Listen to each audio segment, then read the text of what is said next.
Chapter 4. Mr. Collins. "I hope, my dear," said Mr. Bennet to his wife as they were at breakfast the next morning, "that you have ordered a good dinner today, because I have reason to expect an addition to our family party." "Whom do you mean, my dear? I know of nobody that is coming, I am sure, unless Charlotte Lucas should happen to call, and I hope my dinners are good enough for her." "The person of whom I speak is a gentleman and a stranger." Mrs. Bennet's eyes brightened. "A gentleman and a stranger? It is Mr. Bingley, I am sure. Why, Jane, you never mentioned a word about this.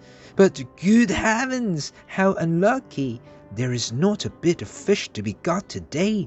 Lydia, my love, ring the bell. I must speak to the cook immediately." "It is not Mr. Bingley," said her husband.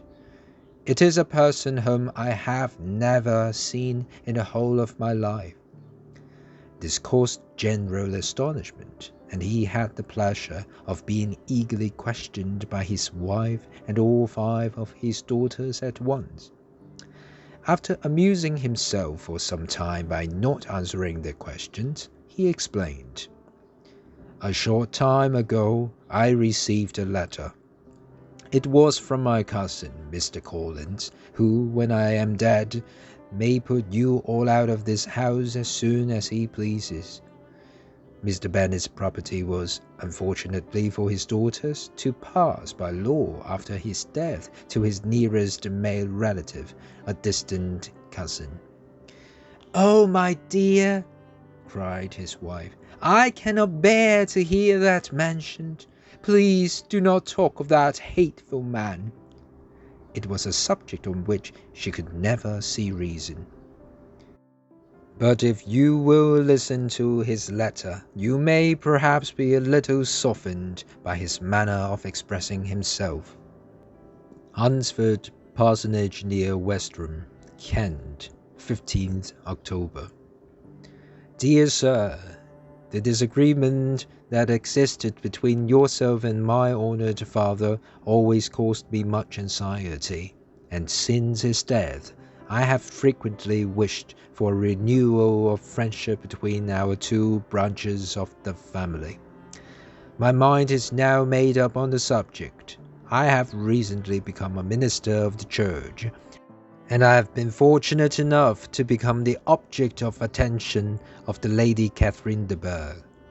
By her generosity, I have been presented with a valuable position in this area, where I shall try to behave with grateful respect towards her. As a churchman, I feel it to be my duty to encourage peace among all families within my influence, and for these reasons I consider that my offer of friendship is deserving of praise, and that the fact that I am heir to your property will be kindly forgiven by you. I am troubled at being the means of harming your daughters, and beg to apologize for it, as well as to inform you of my readiness to do what is in my power to lessen the wrong done to them. If you have no objection to receiving me into your house, I intend to visit you and your family on Monday next week at 4 o'clock, and would be thankful to remain as your guest until the Saturday of the following week. I remain, dear Sir, with respectful greetings to your lady and daughters, your well-wisher and friend, William Collins. At 4 o'clock, therefore, we may expect this peace-making gentleman," said Mr. Bennet, as he folded up the letter. "He seems a most dutiful and polite young man. There is some sense in what he says about trying to lessen the harm done to the girls," his wife agreed. "Though it is difficult," said Jane, "to guess in what way he intends to do so." Elizabeth was chiefly struck with his high degree of respect for Lady Catherine. As for her mother, Mr. Collins's letter had taken away much of her unfriendly feeling, and she prepared herself to see him with a calmness that astonished her husband and daughters. Mr. Collins arrived on time, and was received with great politeness by the whole family. Mr. Bennet said little, but the ladies were ready enough to talk, and Mr. Collins seemed very willing to do so himself. He was a tall, heavy-looking young man of about 25. His manner was serious, and his behavior very formal. He had not been seated long before he began to offer his congratulations to Mrs. Bennet on having such a fine family of daughters, and to admire their beauty. He added that he did not doubt that she would in time see them all well settled in marriage. This speech was not much to the taste of some of his hearers, but Mrs. Bennet answered most readily, "You are very kind, sir, I'm sure, and I wish with all my heart that it may be so, or they will be poor enough. But these matters are settled in such a strange way. I am conscious, madam, of the injustice to your lovely daughters, but they may be sure that I have come prepared to admire them. At present I will say no more, but perhaps when we are better acquainted." He was interrupted by the announcement of dinner, and the girls smiled at each other. They were not the only objects of Mr. Collins's admiration. The hall, the dining-room, and all its furniture were examined and highly praised, and his approval would have touched Mrs. Bennet's heart if she had not believed that he was viewing it all as his own future property. The dinner, too, in his turn, was much admired, and he begged to know which of his cousins had prepared the excellent meal. But here he was corrected by Mrs. Bennet, who informed him rather sharply that they could very well afford to keep a good cook, and that her daughters had nothing to do in the kitchen. He begged pardon for having displeased her. She replied in a softer voice that she was not at all offended, but he continued to apologize for about a quarter of an hour. After dinner, Mr. Bennet thought it was time to have some conversation with his guest.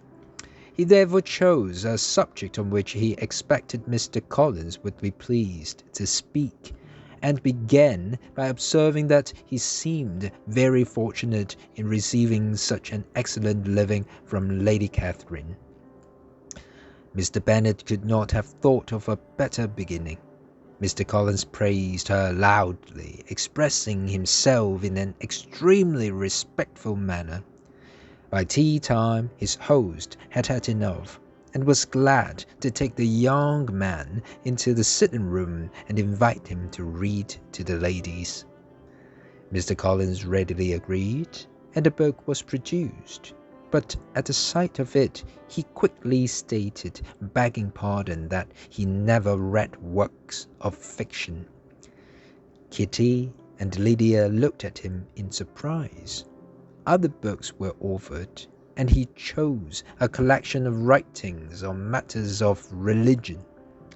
Lydia turned away as he opened the book, and before he had, in a dull voice, read 3 pages, she interrupted to speak to her mother. Her 2 oldest sisters urged her to hold her tongue, but Mr. Collins, much offended, laid the book down. Mr. Collins was not a sensible man, and neither education nor society had improved him much. He was too conscious of his own importance, and at the same time too afraid of giving offence, especially to those above him in rank. A fortunate chance had brought him to the attention of Lady Catherine de Bourgh, when the position at Huxford became free. Having now a good house and a large enough income, he intended to marry. In ending the quarrel with the Longbourn family, he was thinking of a wife, as he meant to choose one of the daughters. This was his plan of lessening the wrong done to them by his being the heir to their father's property, and he thought it was an extremely generous one. His plan did not change on seeing them. Miss Jane Bennet's beautiful face soon attracted him, and for the first evening she was his settled choice. But the next morning caused a change, because in a quarter of an hour's private talk with Mrs. Bennet before breakfast, he received a warning about the cousin whom he had fixed on. As to her younger daughters, she could not be sure. She could not answer immediately, but her oldest daughter she must just mention. She felt it her duty to state was likely to be very soon engaged to be married. Mr. Collins had only to change from Jane to Elizabeth. It was done in a moment. Elizabeth, next to Jane both in birth and beauty, followed her as his choice as a matter of course. Mrs. Bennet was pleased with this suggestion, and trusted that she might soon have 2 daughters married. The man whom she could not bear to speak of the day before now stood high in her regard.